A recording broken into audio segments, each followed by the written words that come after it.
भगवते वासुदेवाय। ओम नमो भगवते वासुदेवाय। ओम नमो भगवते वासुदेवाय। ओम अज्ञानतिम्रान्धस्य ज्ञानाञ्जनशलाकया चक्षुरुन्मिलितं येन तस्मै श्रीगुरवे नमः। श्रीचैतन्यमनोभीष्टं स्थापितं येन भूतले स्वयं रूपः कदा मह्यं ददाति स्वपदान्तिकम्। वन्देऽहं श्रीगुरुं श्रीयुतापदकमलं श्रीगुरून् वैष्णवांश श्रीरूपं सागरजातं सहगण रघुनाथान्वितं त्वं सजीवम् साद्वैतं सावधूतं परिजनसहितं कृष्णचैतन्यदेवं श्रीराधा कृष्णपादान् सह गण ललिता श्रीविशाखान्तांश नमां विष्णुपादाय कृष्णपृष्ठाय भूतले श्रीमते भक्तिवेदान्त स्वामिनिति नामिने। नमस्ते सारस्वते देवे गौरवाणी प्रचारिणे निर्विशेष शून्यवादी पाश्चात्य देशतारिणे। नमः ओं विष्णुपादाय कृष्णपृष्ठाय भूतले श्रीमते भक्ति सिद्धांत सरस्वती नामिने। श्रीवार्षभानवी देवी दयिताय कृपाब्धये कृष्ण संबंध विज्ञान दायिने प्रभवे नमः। माधुर्योज्ज्वल प्रेमाढ्य श्रीरूपानुग भक्तिदा श्री गौर करुणा शक्ति विग्रहाय नमोस्तुते। नमस्ते गौरवाणी श्रीमूर्तये दीनतारिणे रूपानुगाविरुद्धा अपसिद्धांत ध्वान्तहारिणे। नमो गौरकिशोराय साक्षात् वैराग्यमूर्तये विप्रलम्ब रसाम्बोधे पादाम्बुजाय ते नमः।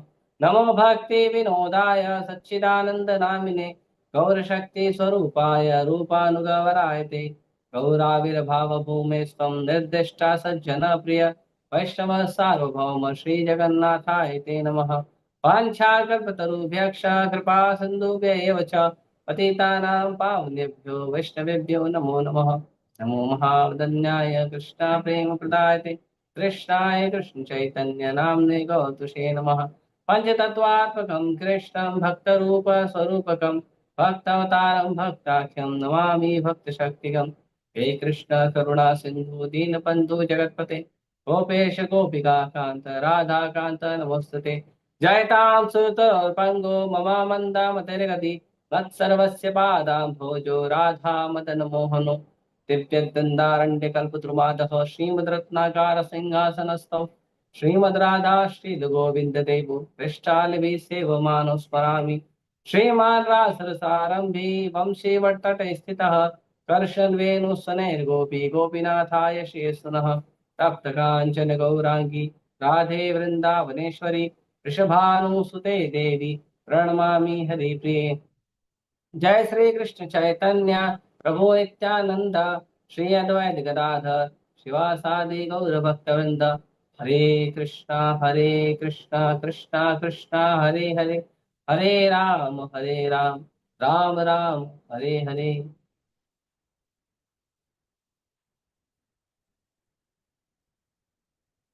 हरे कृष्ण। रिकॉर्डिंग रुकी।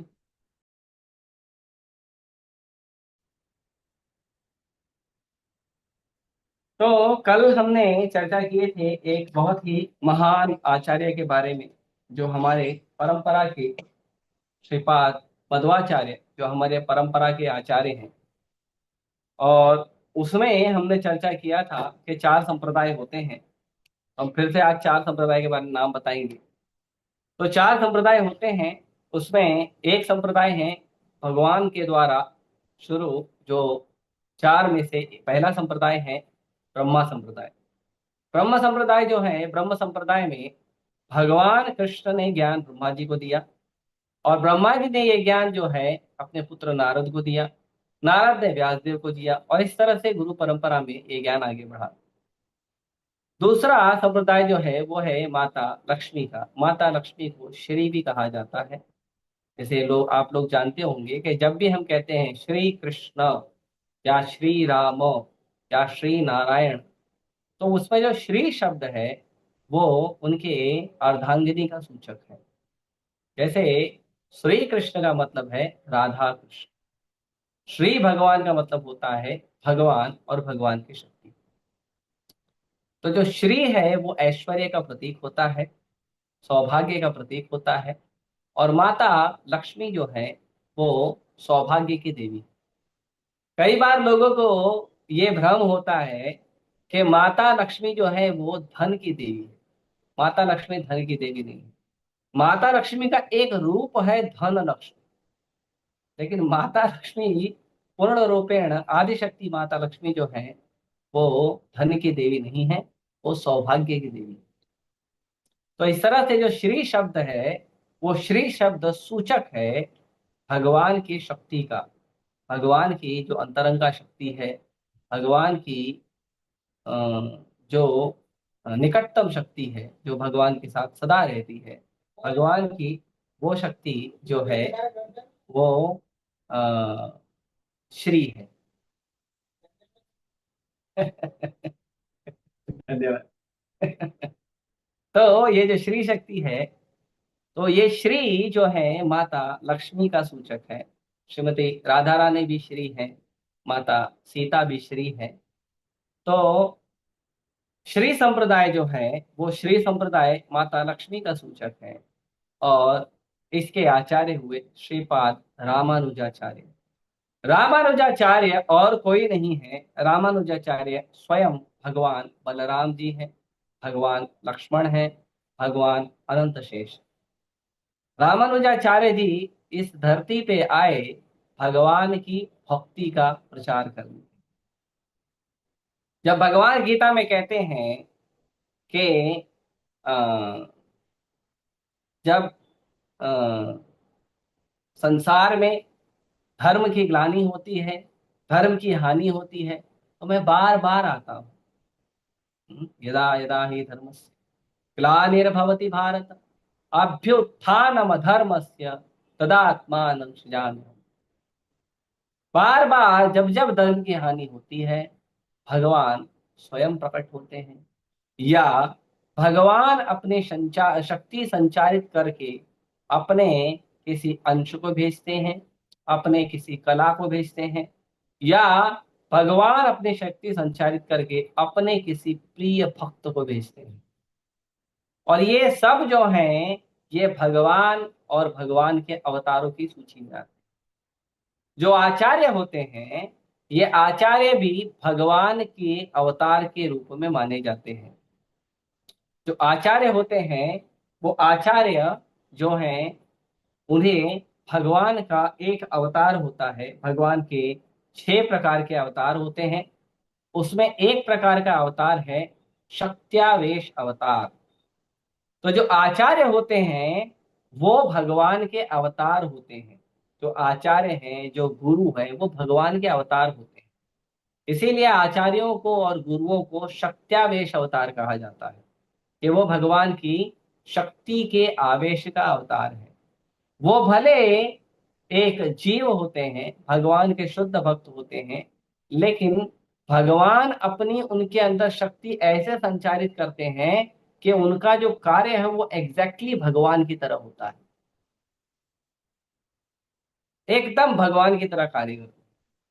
तो ऐसे एक आचार्यों में बहुत महान और शक्तिशाली आचार्य हैं जिन्होंने वैष्णव परंपरा को, वैष्णव पद्धति को, भगवान विष्णु के भक्ति के पद्धति को आगे बढ़ाया। श्री चैतन्य महाप्रभु भगवान जब श्रीरंगम में गए थे, या श्री संप्रदाय से भगवान चैतन्य महाप्रभु ने बहुत शक्तिशाली एक सेवा, भगवान की सेवा उन्हें स्वीकार करके उन्हें अपने संप्रदाय में जोड़ा। और वो सेवा है अर्चा विग्रह सेवा। श्री संप्रदाय में श्रीपाद रामानुजाचार्य उन्होंने श्री नारद पंचरात्र विधि के अनुसार भगवान की अर्चा विग्रह सेवा को अपने संप्रदाय में प्रतिपादित किया। उन्होंने अपने संप्रदाय में नारद मुनि के द्वारा दिए गए जो नारद पंचरात्रिक विधि है उसके अनुसार भगवान की विग्रह सेवा और भगवान की भक्ति का प्रचार उसके अनुसार किया। श्रीपाद रामानुजाचार्य जो हैं वो, उनका जो जन्म है वो लगभग हुआ था 1017 क्या कहते हैं ईस्वी में हुआ था। 1017 मतलब AD कहते हैं अंग्रेजी में, आफ्टर डेथ। तो जो जीसस है, जीसस के जाने के बाद 1017वें साल में उनका, जैसे अभी हम मनाते हैं 2024, तो श्रीपाद रामानुजाचार्य प्रकट हुए 1017 में। तो अगर हम देखेंगे, 2025 है, अगर हम देखेंगे तो रामानुजाचार्य लगभग 1008 साल पहले प्रकट हुए। रामानुजाचार्य, श्रीपाद रामानुजाचार्य, उनके उनका जन्म जो है एक राज परिवार में हुआ था। उनकी माँ का नाम था कांतिमती, पिता का नाम था असुरी केशव। और रामानुजाचार्य का जन्म जो हुआ था, उनका जन्म स्थान का नाम है श्री पेरुम्बुदूर। श्री पेरुम्बुदूर नामक स्थान पे उनका जन्म हुआ था। उनका जो विवाह है वो 16 वर्ष की उम्र में हुआ था। और वो 16 वर्ष की आयु में उनका विवाह हुआ था। और उनकी पत्नी का नाम था रक्षकम्बल। हाँ, तो इस तरह से रामानुजाचार्य जो है वो अ, उनके पिताजी का मृत्यु होने के बाद उन्होंने घर का जिम्मेदारी संभाला। रामानुजाचार्य अपने पिताजी के मृत्यु के बाद अपने घर की जिम्मेदारी संभाल रहे थे। और वो चले गए थे कांची। कांची चले गए थे और वहां पे उन्होंने गुरु स्वीकार किया। रामानुजाचार्य को गुरु की आवश्यकता थी। देखिए, रामानुजाचार्य स्वयं भगवान है। भगवान बलराम जी, या भगवान लक्ष्मण जी, या भगवान अनंत शेष, या भगवान संकर्षण। रामानुजाचार्य स्वयं भगवान है। फिर भी वो अपने आचरण से सिखा रहे हैं कि हमें गुरु की आवश्यकता है। गुरु की आवश्यकता के ऊपर भगवान और भगवान के सारे अवतारों ने बहुत बल दिया। बिना गुरु के कृपा के किसी भी व्यक्ति का भक्ति में प्रगति नहीं हो सकता। हम्म।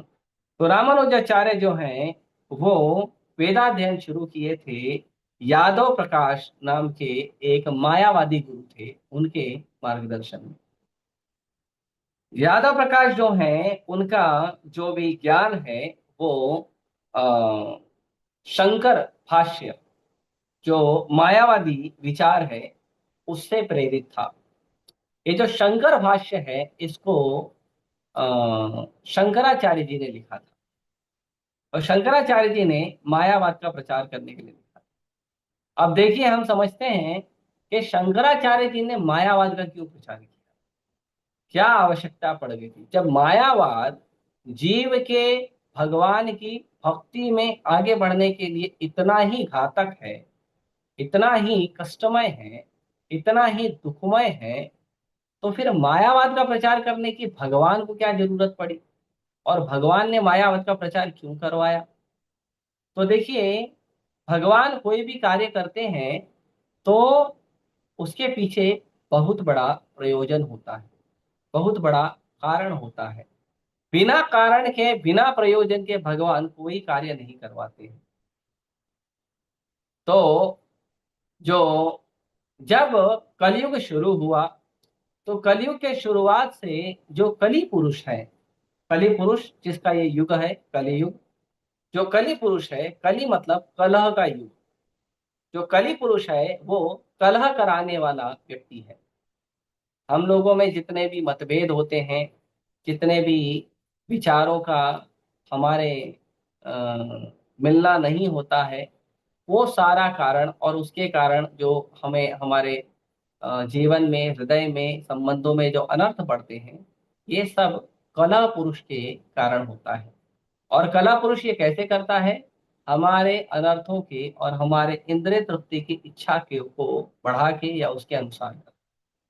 तो जो कला पुरुष है, वो कला पुरुष ने ऐसा शक्तिशाली प्रभाव डाला कि जो उच्चतम कुल के ब्राह्मण भी थे, वो भी इतने पतित हो गए थे कि वो भी पशु हत्या करने लगे। ब्राह्मणों को हत्या नहीं करना चाहिए। ब्राह्मणों का, वैष्णव का एक बहुत बड़ा गुण है अहिंसा करना, अहिंसा में रहना। ब्राह्मणों का वैष्णवों का तो छोड़ दो, भगवान बताते हैं कि जो देवताओं के गुण हैं, जो भक्तों के गुण हैं, जो एक सदाचारी व्यक्ति का गुण है, वो अहिंसा का गुण होना चाहिए। उसे हिंसा नहीं करनी चाहिए। जब तक कोई उपयुक्त कारण न हो, जब तक कोई ऐसा कारण जिसके बिना, जिसमें हिंसा किए बिना हम धर्म में और हमारे जीवन में प्रगति नहीं कर सकते हैं, तब तक हमें हिंसा का कोई मार्ग नहीं अपनाना चाहिए। तो ये जो अहिंसा है, ये ब्राह्मणों का, साधु का, जेंटलमैन का गुण है कि उसे हिंसा नहीं करनी चाहिए। लेकिन कलह के कारण ब्राह्मण इतने पतित हो गए थे कि वह पशु की हत्या करते थे, नाम लगाते थे कि हम यज्ञ करने के लिए, यज्ञ में बलि देने के लिए हत्या कर रहे हैं, और हत्या करते थे मांस खाने के। भगवान को अच्छा नहीं लगा। संसार के बाकी लोग तो करेंगे, ठीक है, लेकिन कृष्ण को कहा जाता है गो ब्राह्मण हिताय च। कृष्ण ब्राह्मणों को और गाय को बहुत प्रेम करते हैं। तो ब्राह्मणों को और गायों को भगवान प्रेम करते हैं, और वही ब्राह्मण जो है हिंसा कर रहा है, धर्म के मार्ग से दूर जा रहा है, और धर्म के मार्ग के विपरीत काम कर रहा है, धर्म की पुस्तक को लेके, वेदों का सहारा लेके, वेदों में बलि का वर्णन है ऐसा करके वो हिंसा करते थे। भगवान को ठीक नहीं लगा। भगवान का इमरजेंसी अवतार, और वो अवतार, हालांकि अवतार इमरजेंसी है, लेकिन उस अवतार का वर्णन भागवतम में 5,000 वर्ष पहले कर दिया गया था। तो भगवान का जो अवतार हुआ आज से 2,500 वर्ष पहले, भगवान बुद्ध के रूप में हुआ। भगवान ने अहिंसा परमो धर्म की शिक्षा दी, और उसके 2,500 साल पहले भागवतम में भगवान बुद्ध का जीवन, उनके माता पिता का नाम, उनके गांव का नाम, पूरा वर्णन। तो भगवान बुद्ध जब प्रकट हुए, तो भगवान बुद्ध ने साधुओं को, ब्राह्मणों को कहा कि आप पशु हिंसा मत करिए, पशु हिंसा अच्छी बात नहीं है, धर्म के विरुद्ध है। तो ब्राह्मणों ने जवाब दिया कि हम हिंसा अपने लिए थोड़ी करते हैं, हम तो यज्ञ के लिए करते हैं। तो भगवान ने कहा ऐसा यज्ञ बंद कर दो जिसमें हिंसा होती है। तो उन्होंने कहा हम यज्ञ अपनी मर्जी से थोड़ी करते हैं, यज्ञ जो हम करते हैं वो वेदों में, शास्त्रों में जो वर्णन है उसके अनुसार करते हैं। अब भगवान उनको नहीं समझाने गए, क्योंकि उनकी बुद्धि इतनी कलुषित हो गई थी कि यदि उनको समझाएं कि वेद में जो आप पढ़ रहे हो उसका जो आप मतलब निकाल रहे हो गलत निकाल रहे हो, उतना बुद्धि उनका जो है विकसित नहीं था, उतना उनका बुद्धि अधम हो गया। तो भगवान ने कहा ठीक है, जिस शास्त्र में कहा गया है कि हिंसा करो, ऐसे शास्त्र को मानना बंद कर दो। तो ब्राह्मणों ने कहा शास्त्र तो भगवान की वाणी है, हम भगवान की वाणी को मानना कैसे बंद कर दें। तो भगवान स्वयं कहे कि भगवान को मानना बंद कर दो। इसको नास्तिक धर्म कहते हैं। भगवान को मानना बंद कर दो। तो ब्राह्मणों ने कहा फिर क्या करें। तो भगवान ने कहा सबसे बड़ा धर्म है अहिंसा। भगवान चैतन्य महाप्रभु, उन्होंने भी जो हमें धर्म सिखाया है, भक्ति का धर्म, उसमें भी 3 वस्तु बहुत ज्यादा महत्वपूर्ण है। पहला, नाम में रुचि, भगवान के नाम में रुचि उत्पन्न होना। दूसरा, वैष्णव सेवा, भगवान के भक्तों के चरण कमलों की समर्पण के साथ सेवा करना। और तीसरा, जीवे दया, जीव पर दया। तो ये जो प्रचार करते हैं हम, ये भगवान के जो जीव दया है, उस भाव को हम आगे बढ़ाते हैं कि संसार में लोग जो है नाना प्रकार के कष्टों को सह रहे हैं, उन्हें बचाया जाए, उन्हें कृष्ण भक्ति में लगाया जाए। तो जीव दया का मतलब होता है जीवों पे हिंसा नहीं करना। तो अगर आप जीवों को बचा रहे हो तो जीवों को हिंसा नहीं हो रही है। लेकिन अगर आप जीवों पे दया नहीं कर रहे हो तो आप अनजाने में भी जीवों का हिंसा कर रहे हो।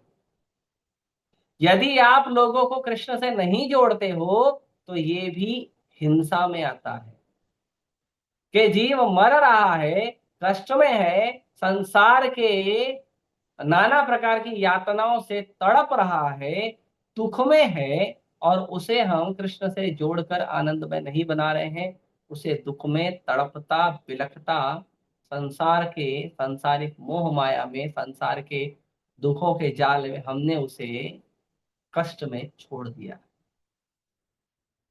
तो भगवान की भक्ति का प्रचार करना जीव दया है, और भगवान की भक्ति का प्रचार नहीं करना, बाकी कुछ भी करना, ये हिंसा में आता है, जीव हिंसा में आता है।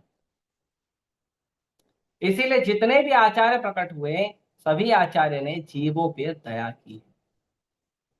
भगवान के भक्त जीवों पर दया करते हैं। जीवों को भगवान से जोड़ना ही जीव के ऊपर सबसे बड़ी दया है। यदि जीव को भगवान से नहीं जोड़ेंगे तो जीवों पर दया नहीं होगी, और वो जीव रोता बिलखता संसार के कष्टों में पड़ा रहे। तो रामानुजाचार्य जो हैं, उन्होंने गुरु की आवश्यकता हुई। गुरु की आवश्यकता क्यों है? गुरु की आवश्यकता है कि गुरु हमें संसार के कष्टों से, भवबंधन से हमें अवगत कराते हैं और भगवान की भक्ति देकर हमें बाहर निकालते हैं। तो जब भगवान ने ऐसा कहा तो लोगों ने अहिंसा धर्म का पालन शुरू कर दिया और सारा वेदों को मानना, भगवान को मानना, यज्ञों को करना सब बंद कर दिया। जब सब बंद कर दिए तो नास्तिक धर्म का प्रचार हो गया कि हिंसा मत करो, बाकी कुछ भी गड़बड़ करो चलेगा। तो भगवान शिव जी से शिव जी से निवेदन किए कि आप जाइए, अब लोग अहिंसा नहीं कर रहे हैं तो अब आप वेदों का प्रचार करिए। तो वेदों का प्रचार कैसे करेंगे? जब लोगों को बता दिया गया है कि भगवान को नहीं मानना है तो लोग भगवान को क्यों मानेंगे? जब लोगों को कह दिया गया है कि तुम वेदों को मत मानो तो लोग वेदों को क्यों मानेंगे? तो भगवान ने बताया कि लोग अपनी इंद्रिय तृप्ति की इच्छा से बहुत आसक्त होते हैं। यदि उन्हें शास्त्रों को, भगवान को पालन करने के लिए कहा जाए कि आप शास्त्रों का पालन करिए, भगवान का भक्ति करिए, आपको आपकी इंद्रिय तृप्ति में सुविधा होगी, तो लोग जरूर करेंगे। और उन्हें ये बताइए कि तुम अभी बंधन में हो, तुम मुक्त हो जाओगे तो तुम भी मुक्त पुरुष बनकर घूमोगे, तो लोगों को बताओ तुम भी भगवान बन सकते। तो शंकर जी आए शंकराचार्य जी के रूप में, और उन्होंने वेदों का प्रचार किया। 32 साल की उम्र तक शंकराचार्य जी जीवित थे धरती पे। 8 साल की उम्र में उन्होंने संन्यास लिया था, और 32 साल तक वो धरती पे थे। उन्होंने भारत के कोने कोने में अपने शिष्यों को भेज के वेदों का वेदों की शिक्षाओं का प्रचार किया। और उस शिक्षाओं में उन्होंने कर्मकांड को बताया, शिक्षाओं में मायावाद को बताया, कि लोग थोड़ा सा भगवान के शास्त्रों के प्रति आकर्षित हो। क्योंकि भगवान के शास्त्रों के प्रति आकर्षण नहीं होगा ना तो भगवान का भक्ति नहीं करेगा, सहजियापन करेगा, गड़बड़ करेगा। इसीलिए शास्त्रों में रुचि होना बहुत महत्वपूर्ण है यदि आप भगवान का भक्ति करते हैं।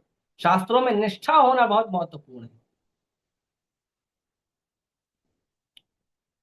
तो जब शंकराचार्य जी आए उन्होंने प्रचार किया। शंकराचार्य जी के आने के बाद तुरंत भगवान ने अपने बहुत सारे भक्तों को भेजा। मध्वाचार्य जी, रामानुजाचार्य, वैष्णव स्वामी, निम्बार्क स्वामी, बहुत सारे आचार्यों को भेजा, जाओ आप कृष्ण भक्ति का प्रचार करो। तो क्योंकि अब शास्त्रों में लोगों को निष्ठा है तो जाकर के प्रचार किया गया कि आप कृष्ण भक्ति करें। तो हालांकि मायावाद जो है वो जीवों के लिए नुकसानदेह है, लेकिन जिस समय मायावाद का, या जिस समय जो शंकर भाष्य है उसका प्रचार किया गया था, उस समय उसकी बहुत जरूरत। तो जो रामानुजाचार्य है वो रामानुजाचार्य यादव प्रकाश से शिक्षा ग्रहण करने लगे। यादव प्रकाश से शिक्षा ग्रहण करते थे और रामानुजाचार्य इतने एक्सपर्ट बुद्धिमान थे, जो उनके गुरु सिखाते थे एक दिन में सीख जाते। भगवान है, भगवान को क्या सिखाएंगे?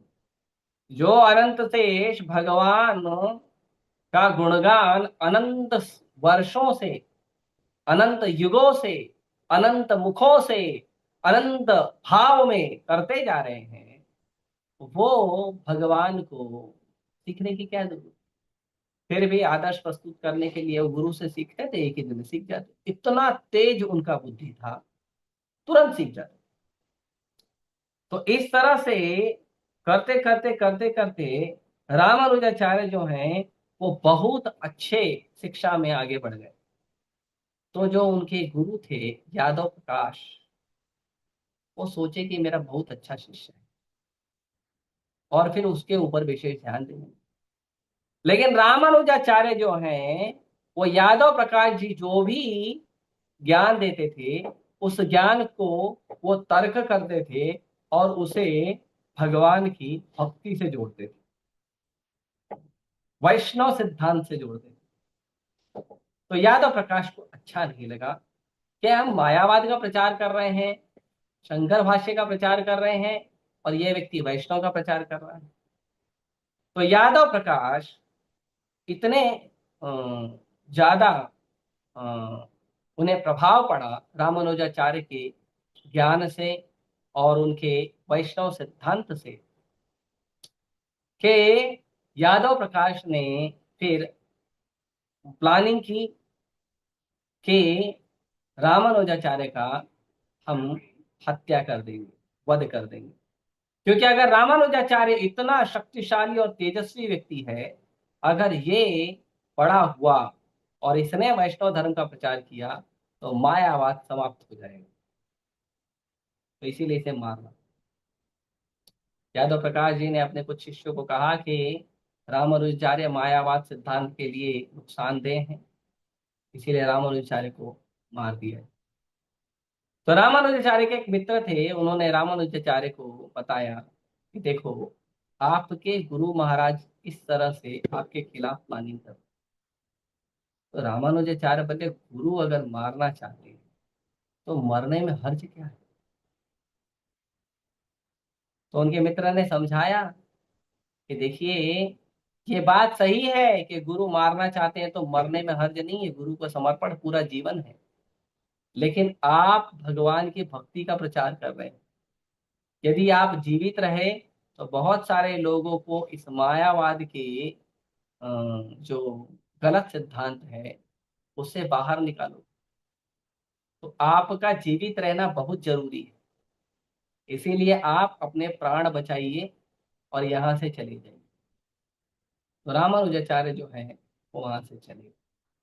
और फिर जो यादव प्रकाश है उनको मिले नहीं रामानुजाचार्य, और किसी ने बताया कहाँ चले गए पता नहीं। तो शिष्यों को पूछा गया कहाँ गए रामानुजाचार्य, तो बोले वो गए थे सुबह शौच करने के लिए, फिर वापस नहीं आए। तो ठीक है, बात हो के खत्म हो गया। तो रामानुजाचार्य जो हैं उन्होंने विशिष्ट अद्वैत सिद्धांत का सिद्धांत को प्रतिपादित किया। रामानुजाचार्य बहुत ही विचारवान, विद्वान, सदाचारी, धैर्यवान और उदार थे, और चरित्र बल और भक्ति में तो उनके समान कोई नहीं उस समय। रामानुजाचार्य कांचीपुरम में रहते थे और वहां रामानुजाचार्य जो है भगवान वरदराज की पूजा करते। भगवान वरदराज की पूजा वहां पे वो करते थे। कांचीपुरम के दक्षिण पश्चिम में लगभग 300 किलोमीटर की दूरी पे कावेरी नदी है। कावेरी नदी पर श्रीरंगम, जिसे तिरुचिरापल्ली भी कहते हैं, श्रीरंगम के मठाधीश हैं श्री यमुनाचार्य। तो यमुनाचार्य जो हैं, रामानुजाचार्य जो है बहुत प्रभावित हुए थे यमुनाचार्य से। रामानुजाचार्य एकमात्र ऐसे आचार्य हैं जिनके प्रकट होने के पहले उनका विग्रह बना दिया गया था कि भविष्य में ऐसे आचार्य आएंगे और ये आचार्य आके भविष्य में कृष्ण भक्ति का बृहद प्रचार करेंगे। तो जितने भी आचार्यों के पास वो विग्रह जाता था रामानुजाचार्य जी का, तो सारे आचार्य दूसरे आचार्य को ये समझाते थे कि आपको पहचानना है कि ये भविष्य का आचार्य कौन है, और ये विग्रह ऐसे ही कंटिन्यू होता था। तो रामानुजाचार्य का प्रकट होने के पहले ये विग्रह जो है यमुनाचार्य जी के पास है। और यमुनाचार्य जी के भक्ति से, उनके ज्ञान से बड़े प्रभावित थे रामानुजाचार्य। तो रामानुजाचार्य जो हैं वो यमुनाचार्य जी से मिलना चाहते थे। लेकिन ऐसा संयोग हुआ कि यमुनाचार्य जी से जब रामानुजाचार्य मिलने आ रहे थे, तो उसके पहले ही यमुनाचार्य जी का शरीर छूट गया। मतलब यमुनाचार्य जी समाधि में चले।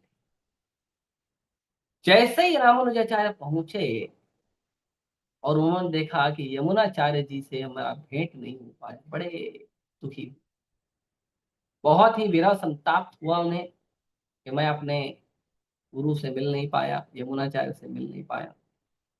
तो रामानुजाचार्य जो हैं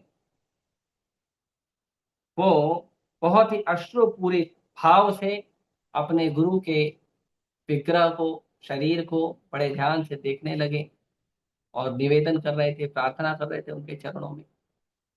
तो उन्होंने देखा कि जो यमुनाचार्य हैं उनका ऐसे हाथ है, उसमें 3 उंगली बंद है, 3 उंगली बंद है, बाकी हाथ ऐसे।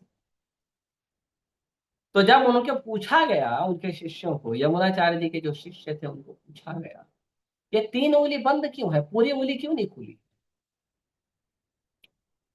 तो उनके शिष्यों ने बताया कि यमुनाचार्य जी की 3 इच्छा थी जो वो पूरा नहीं कर पाए।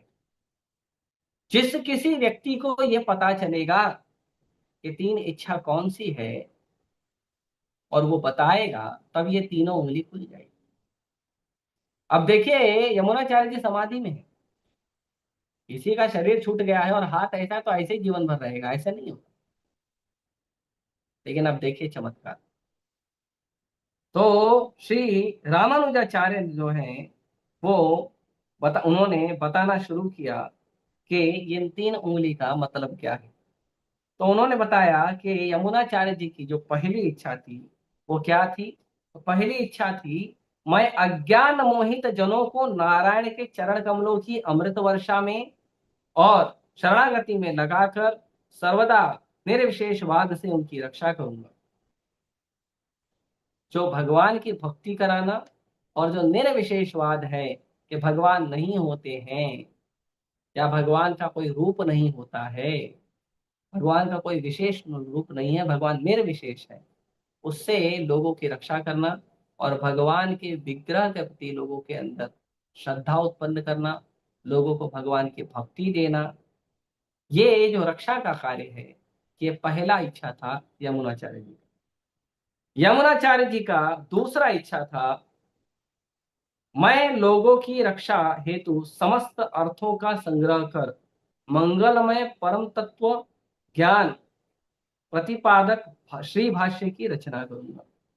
तो जैसे उन्होंने पहला इच्छा बताया तो उनकी 1 उंगली खुल गई। फिर जब उन्होंने दूसरा बताया कि मैं श्री भाष्य की, वेदांत सूत्र पे जो श्री भाष्य है उसकी रचना करूंगा, तो दूसरी उंगली भी खुल गई। उसके बाद उन्होंने कहा, जिन पराशर मुनि ने लोगों के प्रति दयावश जीव, ईश्वर, जगत, उनका स्वभाव तथा उन्नति का उपाय स्पष्ट रूप से समझाते हुए विष्णु पुराण की रचना की, उनके ऋण का शोधन करने के लिए मैं किसी दक्ष एवं महान भक्त भक्त शिष्य को उनका नाम दूंगा।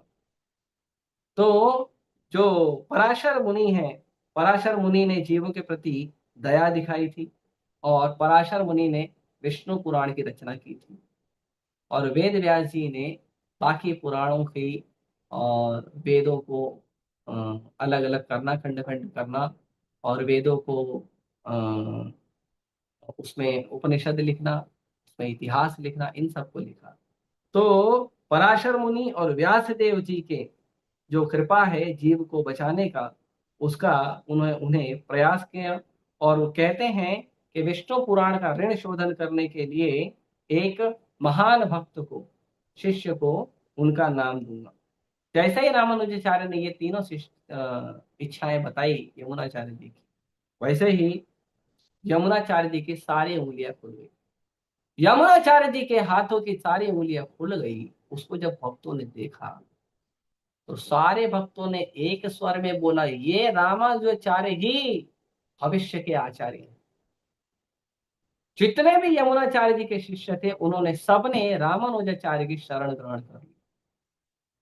और रामानुजाचार्य जो हैं वो अम, वो उन्हें ऐसा स्वीकार किया गया कि आने वाले समय पे जो यमुनाचार्य जी है उनका आसन या उनकी जो परंपरा है उसको आगे बढ़ाने का काम जो है श्री रामानुजाचार्य ही करेंगे।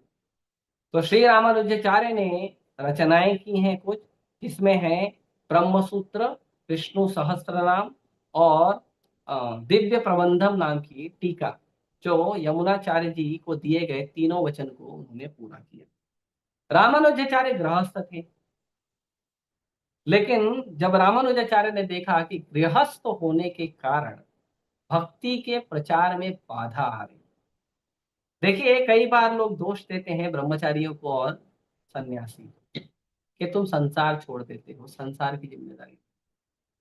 लेकिन संसार की सबसे बड़ी जिम्मेदारी तो है संसार को छोड़कर बाहर निकलना। जब किसी ट्रेन में आग लग जाए तो उसमें सबसे बड़ी जिम्मेदारी होती है ये नहीं कि अंदर की आग को कैसे ठीक करना, ये है कि उस आग से बचकर कैसे बाहर निकलना। हो सके तो उसके लिए ट्रेन भी छोड़ना पड़ता है। वो संसार की दावाग्नि से बाहर निकलना है तो संसार को छोड़ना होता है और जीवों को जो उस आग में झुलस रहे हैं उन्हें बचाना। तो आप दूसरों को तो तब बचाओगे ना जब आप खुद को बचा पाओगे। जब दमकल कर्मचारी जो अग्नि के को से लोगों की रक्षा करते हैं तो दमकल कर्मचारी पहले खुद सूट बूट पहनते हैं अग्नि की रक्षा का, उसके बाद वो जाते हैं लोगों को बचाने के लिए।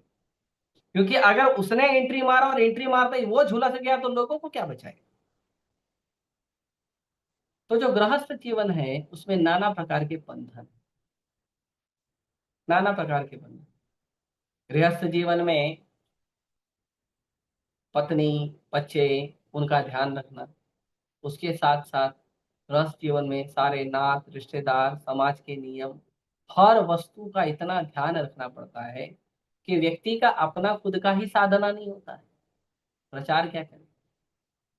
तो भगवान की भक्ति का जो प्रचार है वो प्रचार को करने के लिए हमारे पास पर्याप्त समय होना चाहिए भगवान के प्रचार में देने के। इसीलिए ब्रह्मचारी और सन्यासी जीवन जो है वो एकमात्र कृष्ण की सेवा का जीवन, इसीलिए उसे करना चाहिए। तो उन्होंने क्या किया, अपने गृहस्थ आश्रम को त्याग दिया। आज सुबह राम रूप प्रभु बता रहे थे कि कुछ लोगों के मन में यह भ्रम है कि गृहस्थ जीवन को स्वीकार करने के लिए, गृहस्थ जीवन से बाहर निकलने के लिए और संन्यास स्वीकार करने के लिए पत्नी का परमिशन लेना चाहिए। लेकिन रामानुजाचार्य ने अपनी पत्नी का परमिशन नहीं लिया। वो अपनी पत्नी को जो उनके लिए व्यवस्था थी वो किए और छोड़कर चले गए, परमिशन नहीं ली। प्रभुपाद जी ने भी परमिशन नहीं लिया अपनी। प्रभुपाद जी ने अपने पत्नी को कहा तुम मेरे भक्ति में सहयोग कर पाओ, माता ने कहा नहीं कर पाऊंगी, बस प्रभुपाद जी छोड़कर चले, परमिशन नहीं ली। क्योंकि आज अगर पत्नी को बोलेंगे कि मैं जा रहा हूँ संन्यास लेने प्रचार करने तो कौन सी पत्नी है जो परमिशन दे देगी। तो इसीलिए होगी कुछ भगवान की विशेष शक्ति प्राप्त कुछ माताएं होंगी, पत्नी होंगी जो उन्हें कहेंगे कि ठीक है आप जाइए भगवान की भक्ति का प्रचार करिए, हम आपके भक्ति के प्रचार से प्रसन्न हैं और हम आपके जीवन में जितना संग प्राप्त हुआ उसी से हम अपने जीवन को आगे बढ़ाएंगे और भक्ति करेंगे। जैसे भगवान चैतन्य महाप्रभु जब संन्यास लिए थे तो माता विष्णु प्रिया भगवान चैतन्य महाप्रभु के विरह में तो थी लेकिन भगवान की प्रचार में सहयोग की, और यहाँ तक कि माता विष्णु प्रिया भी बाद में प्रचार करती। तो ऐसे कुछ विशेष भगवान की कृपा प्राप्त माताएं हैं जो परमिशन देती हैं, सब नहीं देती हैं तो भी। तो उन्होंने संन्यास लिया, और संन्यास लेकर जो अ, रामानुजाचार्य है, वो संन्यास लिए थे जाकर श्रीरंगम में। श्रीरंगम में संन्यास लेकर उन्होंने संन्यास का दीक्षा लिया, और बाद में उनके गुरु यादव प्रकाश को अ, पश्चाताप हुआ कि मैंने गलत किया। तो यादव प्रकाश जी क्या किए, अ, यादव प्रकाश जी अ, भी संन्यास की दीक्षा लिए, श्रीरंगम चले आए, और फिर बाद में वो रामानुजाचार्य की सेवा करने लगे, और फिर आगे चलकर उन्होंने गोष्ठीपूर्ण से दीक्षा ली। रामानुजाचार्य जो है गोष्ठीपूर्ण से दीक्षा ली। गोष्ठीपूर्ण से गोष्ठीपूर्ण जो है एक बहुत ही बुद्धिमान और विद्वान भक्त थे, और दीक्षा मंत्र प्राप्त करने के लिए जब रामानुजाचार्य जी उनके पास गए, तो गोष्ठीपूर्ण ने कहा कि मैं अभी दीक्षा नहीं दूंगा, किसी और दिन आओ। तो रामानुजाचार्य निराश हो गए, और वो चले गए। फिर वापस कुछ दिन बाद आए रामानुजाचार्य, और उन्होंने कहा कि कृपया गुरु महाराज मुझे दीक्षा। फिर उन्होंने वापस दी। इस प्रकार 18 बार, 18 टाइम्स रामानुजाचार्य को उनके गुरु ने दीक्षा देने से मना कर दिया, और 18 बार रामानुजाचार्य बार बार आए और अपने गुरु महाराज के चरण कमलों में निवेदन किए कि कृपया मुझे दीक्षा दीजिए, मैं आपका शिष्य बनना चाहता हूँ, भक्ति का प्रचार करना चाहता हूं। आजकल तो दीक्षा ये ठीक है, नहीं हुआ तो कोई बात नहीं, या नहीं हुआ तो क्यों नहीं हुआ, मेरा दीक्षा क्यों नहीं हुआ, उसका हो गया, उसका हो गया, ऐसा थोड़ी। दीक्षा जो है वो गुरु का, भगवान का अहैतु की कृपा है। वो गुरु और भगवान की कृपा से ही प्राप्त होगा, ऐसे ही नहीं प्राप्त। इसीलिए दीक्षा हमें मिले, इसके लिए गुरु और भगवान के चरण कमलों में नमन करना चाहिए, न कि दीक्षा लेने की जिद करनी चाहिए। अपनी साधना, अपना भजन, अपने प्रचार पे ध्यान लगाना चाहिए, और गुरु के चरण कमलों में निवेदन करना चाहिए कि यदि आप मुझे योग्य समझें तो मुझे दीक्षा दीजिए। ऐसे कलयुग के जीव तो योग्य है नहीं। हमारे आचार्य गण प्रभुपाद जी और प्रभुपाद जी के जो शिष्य हैं, वो दयालु है कि हमें दीक्षा देते हैं। और ना कलयुग के जीव का जो गुण है, उसको देखेंगे तो हम दीक्षा के योग्य नहीं, हरिनाम के योग्य नहीं। लेकिन ये गुरु का बड़ा ही विशाल हृदय है, करुणा का सागर जैसा हृदय है, और वो हमें दया करते हैं, कृपा करते हैं, तब हमें दीक्षा मिलती है। और वो हम पर करुणा करके स्वीकार करते हैं कि ये जो बद्ध जीव है, ये कचड़े में पड़ा है, गंदगी में पड़ा है, मैं दीक्षा देकर इसे भगवान से जोड़ूंगा तो कम से कम थोड़ा सुधरेगा। ऐसा नहीं कि हम सुधर गए हैं इसीलिए दीक्षा मिल रही है, नहीं। इसीलिए प्रभुपाद जी ने दीक्षा का नाम दिया इनिशिएशन। बेटा अभी तो शुरुआत है, आपको दीक्षा दी गई है, मतलब अभी तो तुम्हारा भजन शुरू होगा। जैसे शास्त्र में वर्णन है, आदो श्रद्धा, ततो साधु संग, तथा भजन क्रिया। पहले श्रद्धा होगी, फिर साधु का संग आएगा, उसके बाद भजन क्रिया होगी। तो पहले श्रद्धा उत्पन्न करो, फिर गुरु से दीक्षा लो, उसके बाद आपका भजन क्रिया शुरू होता है। तो उसके पहले हम जो भजन करें वो क्या है, उसके पहले का हमारा भजन श्रद्धा है, कि हम भगवान पे, गुरु पे, वैष्णव पे श्रद्धा रख के हमारा भक्ति करें। फिर जब गुरु दीक्षा देते हैं, तो फिर हमारा असली भजन शुरू। इसीलिए प्रभुपाद जी ने नाम दिया इनिशिएशन। दीक्षा ये नहीं है कि अब आप शुद्ध हो गए हो, पूर्ण हो गए हो। दीक्षा क्या है, दीक्षा आपके लिए पहला मार्ग है, पहला उंगली है कि ये पकड़ो, और अब शुद्ध शुद्ध होने के रास्ते पे चलना शुरू। तो गोष्ठीपूर्ण जी जो हैं, वो बार बार रामानुजाचार्य जी के आने पर जो है, वो एक बार मान गए, और उन्होंने कहा कि पुत्र वत्स, मैं अभी तुमको एक ऐसा नारायण मंत्र दूंगा। ये 8 अक्षर मंत्र है। ये 8 अक्षर मंत्र का आप जप करिए। ये पावन मंत्र जिस भी व्यक्ति के कान में पड़ता है, वो व्यक्ति वैकुंठ निवास करता है। आप सुनना चाहेंगे, वैकुंठ निवास करना है? तो वो मंत्र दिया था, ओम नमो नारायण। ये ओम नमो नारायणाय का मंत्र जो है वो रामानुजाचार्य जी को दिया। उन्होंने कहा कि आप वैकुंठ चले जाओगे, इसका अच्छे से जप करो। रामानुजाचार्य ये मंत्र को प्राप्त किए, दीक्षा प्राप्त किए, गुरु महाराज के चरण कमलों में दंडवत प्रणाम किए, और जैसे ही मंदिर से बाहर आए, उन्होंने सैकड़ों सैकड़ों गांव के लोगों को बुला लिया और बोला, आज मैं तुम्हें एक ऐसा मंत्र देता हूं जिससे तुम सब वैकुंठ निवास करोगे।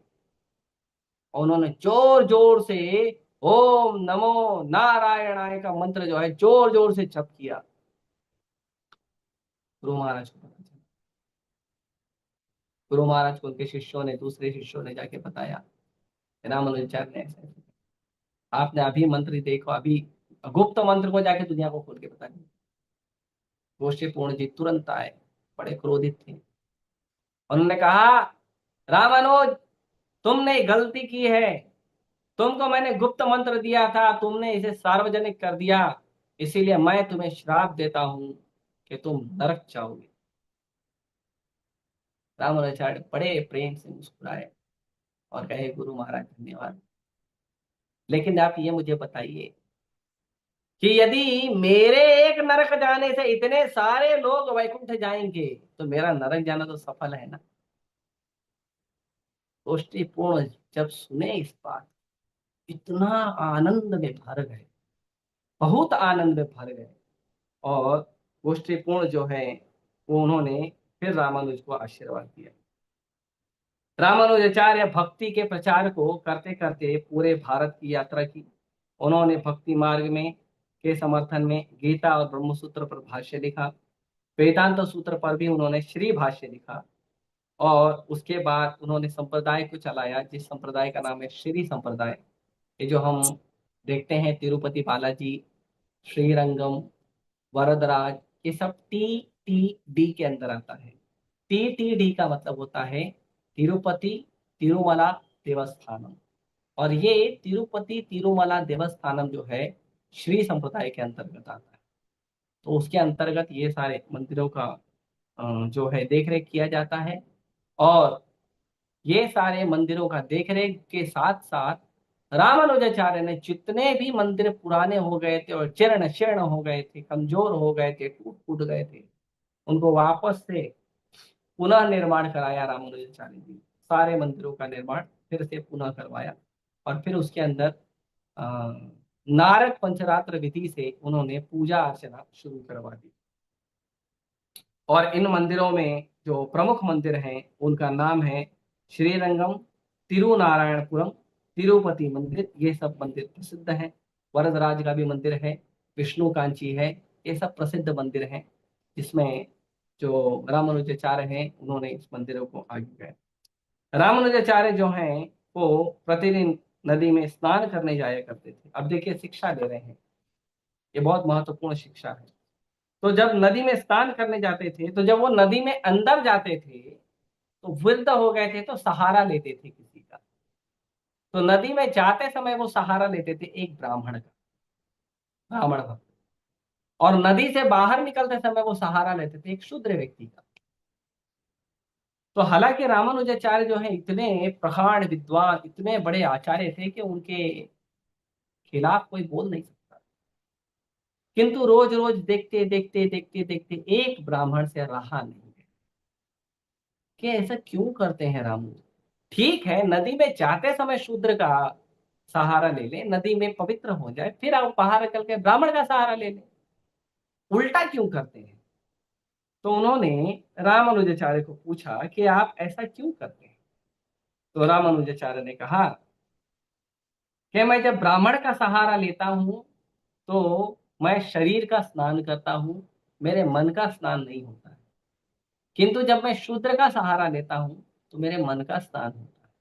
क्यों? तो उन्होंने कहा कि जब मैं ब्राह्मण का सहारा लेकर नदी में जाता हूं तो मैं पानी से तो शरीर का स्नान कर लेता हूं, लेकिन जो मन का स्नान है वो कब होता है? जब मन का अहंकार दूर होता है, जब मन का ये गर्व कि मैं ब्राह्मण हूँ, मैं क्षत्रिय हूँ, मैं वैष्णव हूँ, मैं शूद्र हूँ, जब ये अहंकार कि मैं इंडियन हूँ, अमेरिकन हूँ, हिंदू हूँ, मुस्लिम हूँ, बड़ा भक्त हूँ, छोटा भक्त हूँ, सीनियर डिवोटी हूँ, प्रचारक हूँ, ये जितने भी अहंकार है ना, जब तक ये अहंकार खत्म नहीं होगा तब तक हमने मन का स्थान।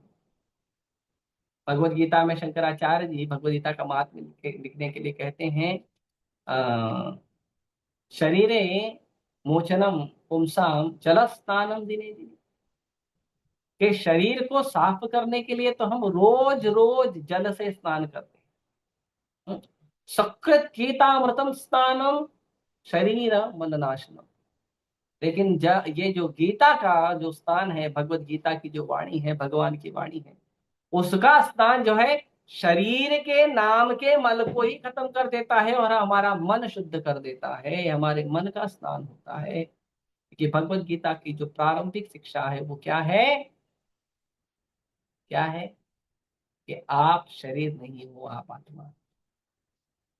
आत्मा के स्वभाव को जानना और इस संसार के मिथ्या गर्व को, काम क्रोध लोभ मोह मद मत्सर, इतने सारे मिथ्या गर्व है, उसको छोड़ना ही मन का स्थान है। तो वो शूद्र का सहारा इसलिए लेते थे कि वो अपने मन को भी इस अहंकार से मुक्त कर सकें कि मैं एक बड़ा प्रचारक हूँ, या एक बड़ा आचार्य हूँ, या एक बड़ा ब्राह्मण हूँ। इससे मुक्त करना चाहिए। ये शिक्षाएं हमें लेनी चाहिए। संसार में हर जीव के हृदय में भगवान का वास है। किस किस जीव को आप त्यागोगे और किस किस जीव को स्वीकार। इसीलिए किसी को मत त्यागिए, सबको स्वीकार। तो आगे कहते हैं कि जब मेरा अहंकार धुल जाता है तब हम सच्चे धर्म का अनुपालन करते हैं। जब तक हमारा अहंकार दूर नहीं होगा तब तक हम सच्चे धर्म का पालन नहीं कर पाए। रामानुजाचार्य जी 120 वर्ष की आयु तक के श्रीरंगम में रहे और वृद्धावस्था में भगवान श्री रंगनाथ से उन्होंने आज्ञा ली और अनुमति लेकर उन्होंने समाधि ली। और शिष्यों के समक्ष जब उन्होंने कहा कि मैं समाधि लेना चाहता हूं, तो शिष्य बड़े दुखी हुए और शिष्यों में संताप फैल गया। लेकिन जब उन्हें रामानुजाचार्य जी के चरण को पकड़ के निवेदन करने लगे, आप ऐसा मत करिए, तो रामानुजाचार्य ने जाते जाते उन्हें 5 निर्देश दिए अपने शिष्यों को। 5 निर्देश। वो 5 निर्देश देने के बाद रामानुजाचार्य समाधि में चले गए। तो 5 निर्देश क्या है? अंतिम 5 निर्देश वो हम देखते हैं। तो रामानुजाचार्य ने कहा, पहला निर्देश, सदैव ऐसे भक्त की संगति करो जिनका चित्त भगवान के श्री चरण में लगा हो और अपने गुरु के समान उसकी सेवा करो। हमेशा हमें भक्तों में भी ऐसे भक्त की सेवा करनी चाहिए जिस भक्त का नाम में रुचि है, शास्त्र में रुचि है, जिस भक्त का प्रचार में रुचि है, जिस भक्त का मन भगवान में लगा हुआ है, भगवान के नाम में, भगवान के रूप में, भगवान की लीलाओं में, भगवान के शास्त्र में, दिव्य शब्दों में, जिसका भगवान के प्रचार में मन लगा है, ऐसे भक्तों का संग करना चाहिए। और ऐसे भक्तों का गुरु, अपने गुरु के समान सेवा करना चाहिए। और भले वो भक्त हमारे समान हो, लेकिन अगर वो प्रचार में लगा है, भगवान की भक्ति में लगा है, तो उसका बहुत सम्मान होना चाहिए। दूसरा कहते हैं, सदैव वेद आदि शास्त्रों एवं महान वैष्णव के शब्दों में पूर्ण विश्वास। क्या कहते हैं? वेद आदि शास्त्रों एवं महान वैष्णव के, न केवल शास्त्रों के शब्दों में, एवं जो भगवान के महान भक्त हैं, वैष्णव भक्त हैं और आचार्य गण हैं, ऐसे महान भक्तों का, आचार्य गणों का शब्दों में हमें विश्वास रखना चाहिए, पूरा विश्वास। इसीलिए 3 चीज प्रभुपाद जी ने बताया। 3 चीज, गुरु, साधु, शास्त्र। गुरु का पालन करना, साधु जो भगवान का वैष्णव भक्त है उसका पालन करना, और शास्त्र। ये तीनों एक ही लाइन में आते हैं। इन तीनों का समान रूप से सम्मान होना चाहिए, प्रभुपाद जी ने सिखाया है। आगे कहते हैं, काम क्रोध एवं लोभ जैसे शत्रुओं से सदैव सावधान रहो। और अपनी इंद्रियों के दास मत। कभी भी दास मत बनो अपने इंद्रियों के। कभी दास हो, काम क्रोध और लोभ तो बहुत ध्यान से उससे बच के रहना चाहिए। क्यों? कामम क्रोधम तथा लोभम, ये काम क्रोध और जो लोभ है ये क्या है? ये नरक का द्वार है। इससे नहीं बचेंगे तो सीधा नरक जाएंगे।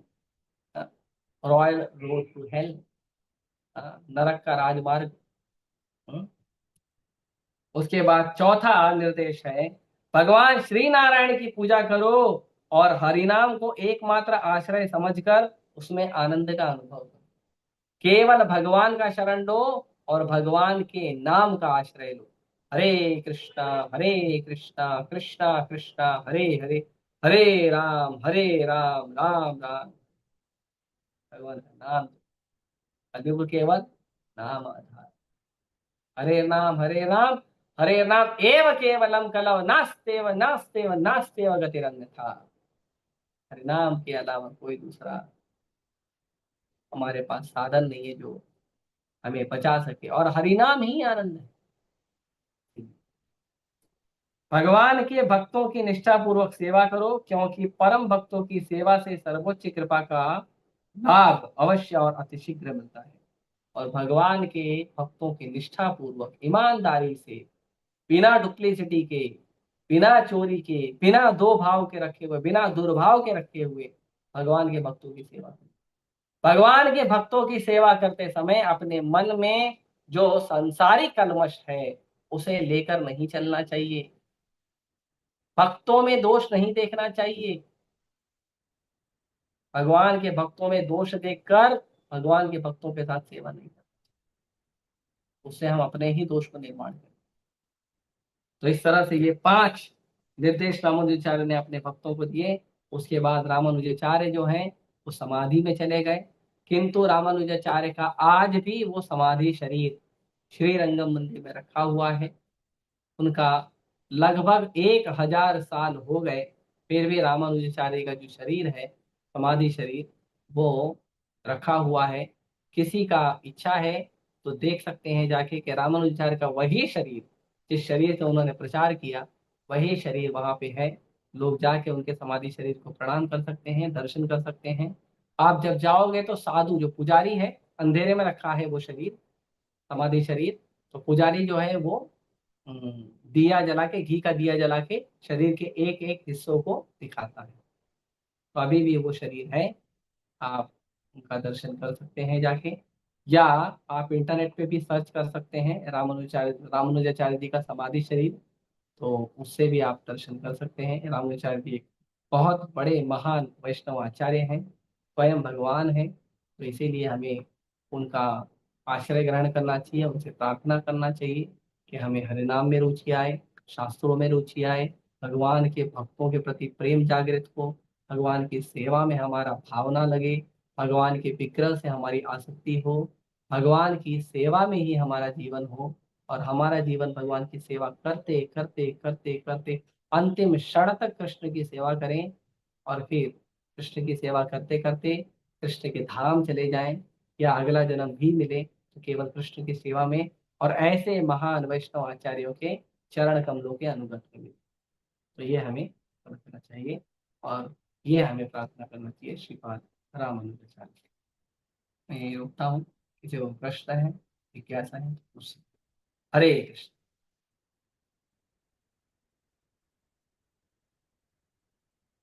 किसी को प्रश्न या जिज्ञासा है? हरे कृष्णा प्रभु जी, दंड प्रणाम। हरे कृष्णा, दंडवत प्रणाम, बोलिए। थैंक यू सो मच प्रभु जी फॉर द नाइस क्लास। आपने इतने सुंदर तरीके से भाषण पढ़ाया आचार्य के। तो मेरा क्वेश्चन ये था प्रभु जी कि रामानुजाचार्य आचार्य जी ने बस उनके गुरु पहले यादव प्रकाश थे, फिर उन्होंने यामुनाचार्य जी के पास से दीक्षा लिया, फिर वो गोष्ठीपूर्ण आचार्य के यादव पास गए प्रकाश तो वो जी के कॉन्सेप्ट गुरु नहीं थे, समझ। उन्होंने शिक्षा गुरु के रूप में स्वीकार किया था। यमुनाचार्य जी को उन्होंने मन से गुरु स्वीकार किया था, पर उनसे दीक्षा प्राप्त नहीं हुई थी। गोष्ठी पूर्ण से फाइनली उनका दीक्षा हुआ था। ओके प्रभु जी, ये निराश नहीं थैंक यू। हुए थे। भगवान की भक्ति करना है तो हमें भगवान के किसी एक भक्त के चरण कमल के अनुगत होना चाहिए। यदि हम किसी भगवान के किसी महान भक्त से हम आश्रय लेना चाहते हैं, दीक्षा लेना चाहते हैं, यदि किसी कारणवश वो हमें नहीं मिलते हैं, तो भी भगवान के किसी एक भक्त से हम दीक्षा ले लेना चाहिए। लेकिन शिक्षा हम उनकी कंटिन्यू कर सकते हैं। श्री रामानुजाचार्य जी ने यमुनाचार्य जी की शिक्षाओं को ही कंटिन्यू किया, है ना। तो हमें शिक्षा कंटिन्यू करने में कोई आपत्ति नहीं है, लेकिन परंपरा से जुड़ने के लिए हमें किसी एक भक्त के आश्रय में उनसे दीक्षा प्राप्त करना चाहिए। ठीक है। ओके प्रभु, और थैंक यू किसी सो बात मच। का-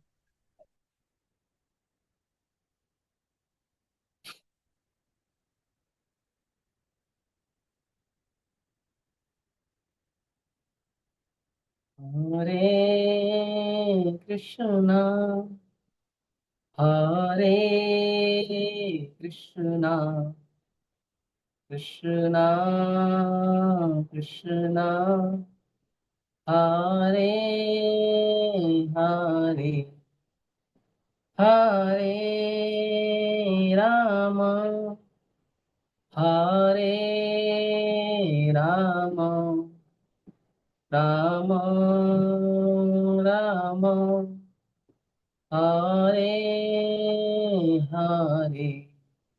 किसी का प्रश्न नहीं है, हम यही रुकते हैं फिर। बहुत बहुत धन्यवाद आप सभी का। श्रीपाद रामानुजाचार्य की जय, श्रील प्रभुपाद की जय।